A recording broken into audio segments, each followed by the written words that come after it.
It's a product that the community needed. It's a service that the community needed. And, the list is endless. So there's nothing wrong being entrepreneurial.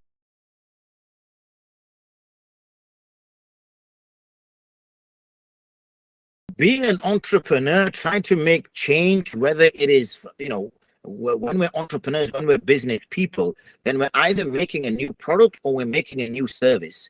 Now, if we're making a new product or a new service, then usually it's going to be something that we believe doesn't exist out there. You mentioned the word unicorn. So we know that a product is going to be a no-brainer if nobody else has it. A service which nobody else is providing is going to be a no-brainer.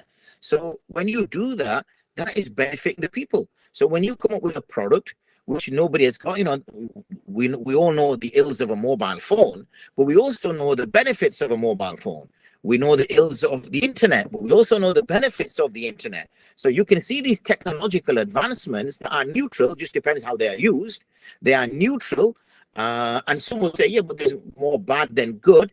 But I guess that's with most things, anything that you can get bad from and anything you can get good from. So in that way, that person, those people who come up with these kind of things, who come up with these kind of products, which we all have in our houses now, I'm sure it made that person rich in the process, but also what it did was it brought ease to the people. Now we can, like we are sat here in two different cities, having this conversation, which will be recorded as well, and then made available on another platform, which then means it can reach into the houses of tens of thousands of people. They can take some kind of understanding from this, apply it in their lives.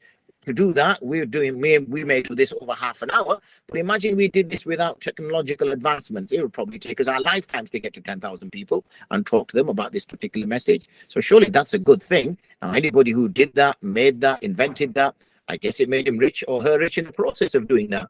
But it's a product that the community needed. It's a service that the community needed. And, the list is endless. So there's nothing wrong being entrepreneurial, inventive, finding solutions to problems that people are facing, because it brings ease to the people. It brings success to the people.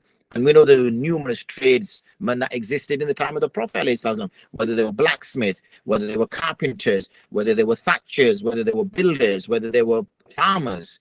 And any technological advancement that they did to improve that wasn't seen as a bad thing or a wrong thing. That was seen encouraged, and it was a positive thing.